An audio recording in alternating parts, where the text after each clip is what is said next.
Chapter 6. Rules of Engagement. The cold morning air bit at the soldiers' faces as they filed into the briefing tent at Camp Eagle. Their boots crunched against the frozen ground, steam rising from their breaths as they huddled inside, shaking off the chill. The makeshift space smelled of damp canvas, stale coffee, and the ever-present scent of gun oil that seemed to cling to everything. A kerosene heater in the corner hummed softly, doing little against the winter bite. Captain Mitchell stood near the front, his uniform crisp despite the conditions, his face calm but serious. Beside him, Sergeant Fitzpatrick had the look of a man who had been up since before dawn, his sharp eyes scanning the room, assessing each soldier as they took their seats on the wooden benches. He carried his usual air of no-nonsense authority, the kind that came from years of service in places most men wouldn't want to set foot in. Once the last man sat, Mitchell cleared his throat. "All right, listen up. We've got our first official assignment. We're moving out tomorrow morning to Kiseljak." He tapped a stick against a large laminated map pinned to a board beside him. The jagged borders and winding roads of Bosnia and Herzegovina stark in the dim light. "It's about an hour's drive from here, and our job is straightforward: market security." A few soldiers shifted in their seats. Market security didn't sound like the kind of job men carrying M16 were sent for, but nobody voiced their thoughts. Yet. Fitzpatrick stepped forward, rubbing a rough hand over his stubbled jaw. "Now, before any of you start thinking this is some fucking cakewalk, let me set you straight," he growled, his voice edged with experience. "This ain't some county fair we're watching over. This market is a goddamn powder keg. Croats and Bosniaks both use it, and that means tension. You'll see civvies going about their business, trying to live their lives, but make no mistake, one wrong move, one bad look at the wrong person, and shit can go sideways fast." Mitchell gave him a nod before turning back to the map. "Our presence is meant to keep things stable. Make sure no fights break out, no weapons get flashed, and no one decides to settle an old score with a grenade." Fitzpatrick let out a dry chuckle, void of humor. "And speaking of grenades, let's go over the damn rules of engagement before any of you get ideas." He reached for his notebook, flipping it open before looking up at the unit. "These rules ain't suggestions. They ain't guidelines. They are the law for this mission, and if you break 'em, I guarantee you'll wish you hadn't." He held up a finger. "Rule 1. No offensive operations unless specifically ordered. That means you don't start shit. You don't go clearing buildings. You don't chase down suspicious-looking assholes just 'cause your gut tells you to. This ain't Nam, and it sure as hell ain't the Gulf. If you shoot first, you better be prepared to answer for it." "Rule 2, he continued, raising another finger. "Use the minimum force necessary. That means if you can handle a situation with words, you do it. You don't go waving your rifle around like a goddamn cowboy. You see a fight? Break it up with your presence first. Escalation is a last resort." Rule 3. Your weapon is your last fucking option. That M16 you're carrying, that saw, that Beretta on your hip, they are not your problem solvers. If you pull that trigger, you be damn sure you had no other choice, because there will be an investigation, and no one— he let that word hang in the air, his gaze sweeping across the room— is covering your ass if you can't justify it. He exhaled sharply, shifting his weight. Rule 4, no retaliation. I don't care if some asshole spits in your face, calls your mother a whore, or throws a rock at you. You don't shoot back just because you're pissed off. We are here to keep the peace, not make more graves." A few soldiers nodded slowly, understanding settling in. Fitzpatrick tapped the side of his boot with the edge of his notebook. "And Rule 5, pay real close attention to this one. If the other guy stops shooting, you stop shooting. Period. I don't care if he just tried to light you up a second ago. If he drops his weapon, you do the same. No executions, no revenge. We are here as peacekeepers. Act like it." Silence hung in the air, the weight of the words pressing down on the group. Shane sat near the back, absorbing every syllable. He didn't show it. His expression remained impassive, hands resting on his thighs, but he took in every detail, every rule, every warning. He had heard some of this before, but hearing it from Fitzpatrick, from a man who had lived it, made it all the more real. One of the younger privates, Jansen, raised a tentative hand. "Sergeant, have we done this kind of thing before? Peacekeeping, I mean?" Fitzpatrick smirked. "Oh, hell yeah," he said, crossing his arms. "You think Bosnia is the first time Uncle Sam's played referee? Let me give you a history lesson, kid." He started ticking off on his fingers. Somalia, 93.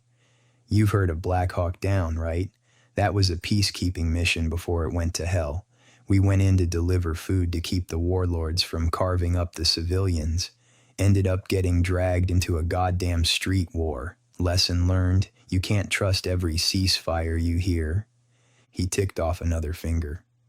Haiti, 94. We rolled in, supposed to make sure their government didn't collapse. Another shit show. Rebels, coups, street gangs, all of it. We walked a thin line, and let me tell you, when people are desperate, they don't give a damn about peacekeepers.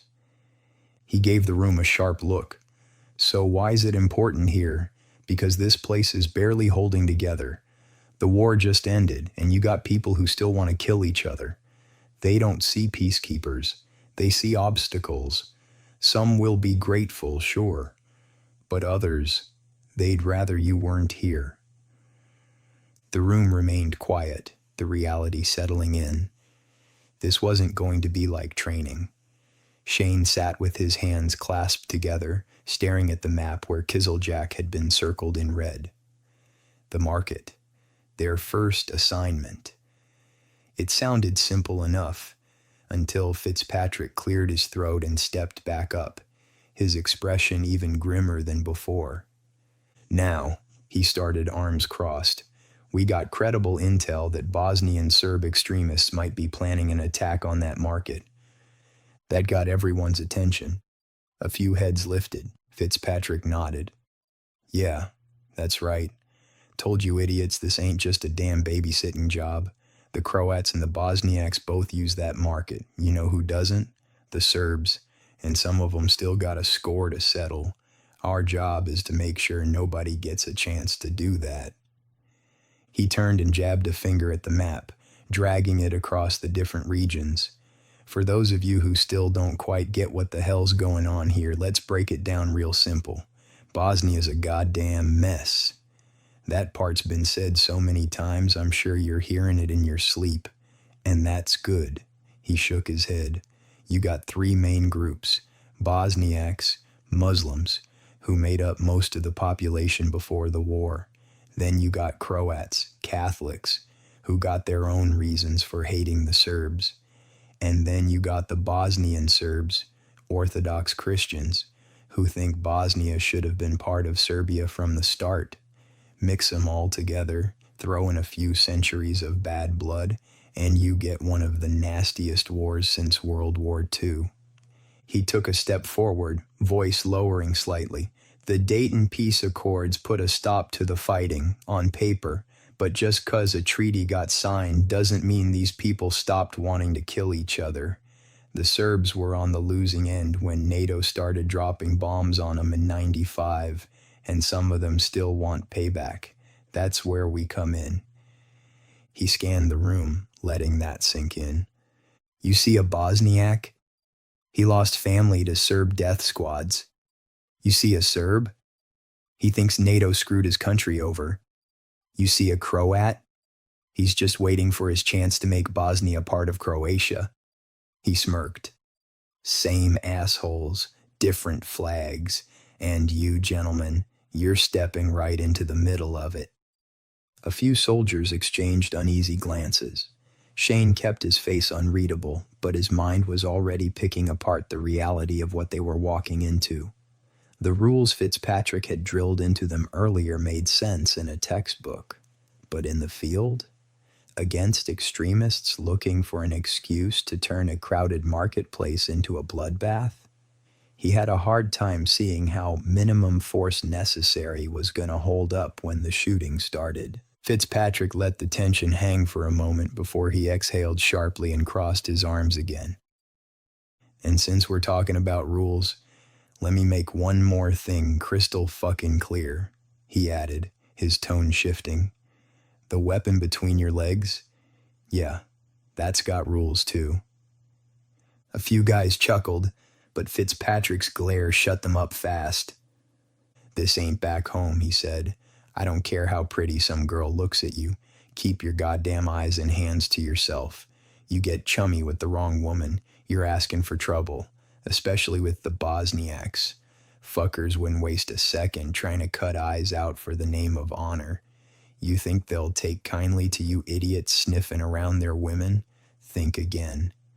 His eyes swept the room before he added, voice hard as iron, and before any of you get dumb ideas in your heads, you don't gotta be brown to be dangerous. A few of the younger guys looked confused. Fitzpatrick scoffed. Yeah, I know how some of you think. You hear Muslim, you picture some Arab dude in a turban. Maybe some lady with her eyes peeping out from a damn tablecloth. Well, that ain't what you're gonna see here. These Bosniaks look like any other European. Blonde hair, blue eyes, all that shit. And guess what? The cold's got everyone's heads covered, so now you can't tell them apart from a Croat or a Serb just by looking at them. Mitchell glanced at his watch, then nodded at Fitzpatrick. Wrap it up, Sergeant. Fitzpatrick nodded and looked over the group one last time. You all got your orders. We leave at 6. Get your gear ready and get some sleep. And remember, tomorrow we ain't playing soldier. We're keeping people alive. Don't fuck it up. With that, the meeting ended and the soldiers began filing out, murmuring among themselves. Clipboards passed from hand to hand as the squad leaders began sorting names and finalizing team assignments. Shane stood near the back, watching as men gathered into their units, double-checking gear and exchanging murmured conversations about the briefing. Staff Sergeant Stephen Laughlin, their squad leader, strode into the center of the room, his clipboard in hand. He didn't waste time. All right, listen up, ladies, he said, voice carrying over the noise. You're going to be running security in 4-man teams. You stick together, you move together, and you don't fucking wander. If shit goes sideways, the guy next to you is all you've got, so you'd better know him as well as your own damn shadow. Shane's name was called early. Alexander, Laughlin said, nodding at him. You're with Taylor, Wilson, and Rodriguez. I'll be running your fire team. Shane exhaled through his nose. He wasn't surprised. Lauren was the only guy he really spoke to, even if he preferred to keep those conversations out of earshot of the others. Lauren grinned as he stepped up beside him, nudging him slightly with his elbow. Guess you're stuck with me, bud. Specialist Wilson, a tall, wiry guy with an easygoing face, joined them next. Well, shit, he muttered, looking over the group. I was hoping for a team with at least one ugly bastard to make me look better. Guess I'm out of luck. Private Rodriguez, the youngest of the group, snorted. That's real fucking tragic, man, he said, shaking his head. I'll light a candle for you. Don't worry, Lauren chimed in. You'll make sure no girl even looks in our direction. Easier mission, you know. Laughlin ignored them, already moving down his checklist. You all got your gear squared away? Yes, Sergeant, they answered in near unison. Good. We roll out at 0600. I want weapons clean, ammo prepped, and every single one of you squared away before then. No last-minute bullshit. If you're missing something, fix it now. We're not stepping off until I'm damn sure every one of you is ready. He gave them all a hard look, then moved on to the next team. Lauren exhaled and adjusted his helmet. "Well," he said, clapping his hands together, "it's not Nashville, but we did get out, huh?" Shane simply nodded. He stared at his kit, replaying everything he'd heard tonight. The barracks room was dimly lit, the small overhead light casting a muted glow over the cinder block walls and standard-issue furniture.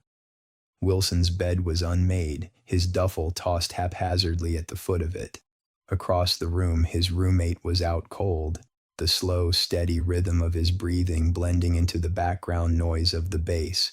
Occasional footsteps in the hall, distant murmurs of other soldiers killing time before morning. Lauren had been the mastermind behind this little gathering.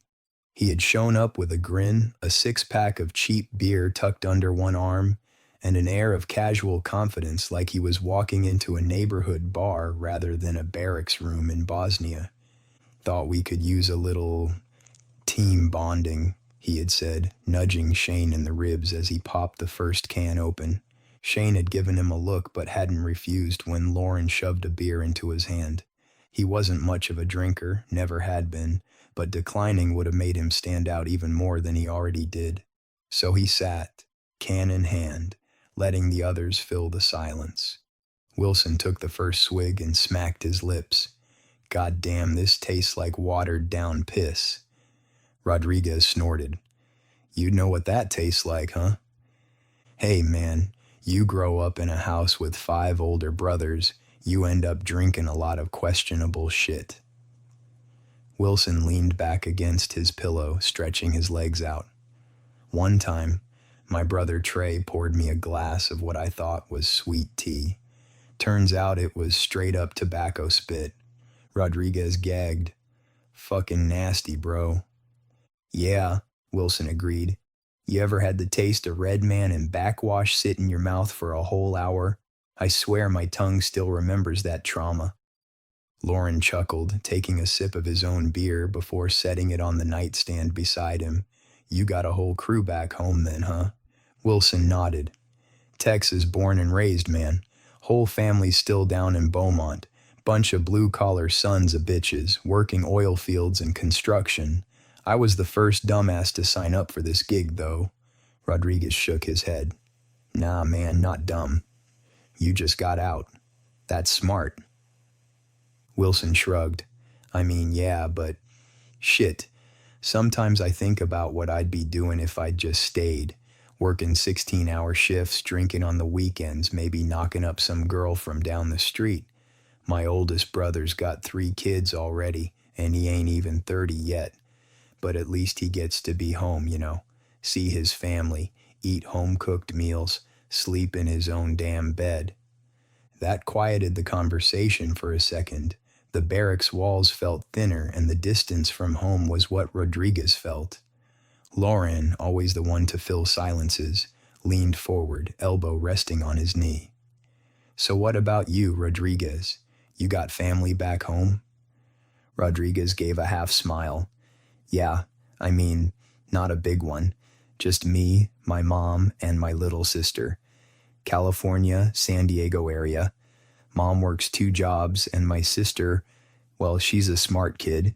She wants to go to college, so I'm trying to send money back whenever I can.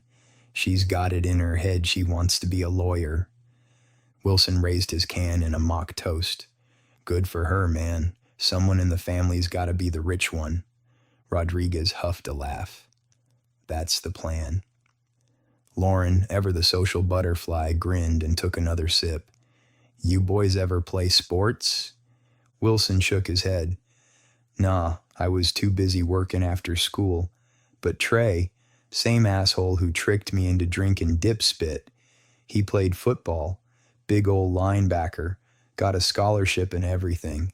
But then he blew out his knee in his 2nd year. So now he just gets drunk and talks about what could have been." Rodriguez smirked. "Man, that's every guy who played sports in high school." Lauren laughed, then turned to Shane, giving him a nudge. Shane here was a wrestler. Shane, who had been quietly nursing his beer, shot Lauren a look. It wasn't exactly a secret, but it wasn't something he volunteered either. Wilson raised a brow. No shit. You one of those guys who could pick somebody up and slam them? Shane exhaled, shaking his head slightly. I wasn't a heavyweight. Still, Rodriguez said, tilting his head. You any good? Shane hesitated. He had been once. State champ his senior year. But what did it matter now? Lauren, of course, answered for him. Man, he was a beast. Used to take guys down like it was nothing. Shane gave a half shrug. It was a long time ago. Yeah, but you don't forget that kind of stuff, Lauren said. Bet you could still throw one of us around if you wanted to. Wilson grinned. Let's not test that theory, huh? They laughed, and for a moment it almost felt normal. Just a few guys sitting around shooting the shit. Rodriguez swirled his can, watching the liquid inside. You miss it? Shane thought about that for a second. Did he? He missed the feeling of being good at something, of having control, knowing exactly what to do and when. But that was high school, a whole different world from where they were now. Sometimes, he admitted, that seemed to be enough for them. Lauren stretched, exhaling as he leaned back. Man, I swear, if I wasn't in the Army, I'd probably be coaching Little League somewhere. Wilson chuckled. Yeah? You one of those guys who peaked in high school? Lauren grinned. Nah, I just like baseball. Played shortstop all 4 years. Thought about college ball, but, well, here I am. Here we all are, Rodriguez murmured. The mood shifted again, the weight of reality settling in. Wilson exhaled. You ever wonder what we'll be doing 5-10 years from now? Rodriguez scoffed. Man, I'm just trying to get through tomorrow. Lauren smirked. That's the spirit. Wilson tapped the side of his can, thoughtful. I don't know. Sometimes I think about just going home, finding a girl, settling down, living the simple life. Rodriguez arched a brow. You? Settling down? Wilson grinned. Hell yeah, why not? Some backyard barbecues, couple kids running around drinking beer on the porch with my brothers. That don't sound too bad, does it? Nah, Rodriguez admitted. It don't. The conversation slowed, the quiet moment stretching a little longer. Shane sat there, absorbing it all, listening more than he spoke, like always. Eventually, Wilson yawned. All right, I'm tapping out. Some of us actually like to sleep before a mission. Lauren rolled his eyes. Yeah. He stood, grabbing the empty cans.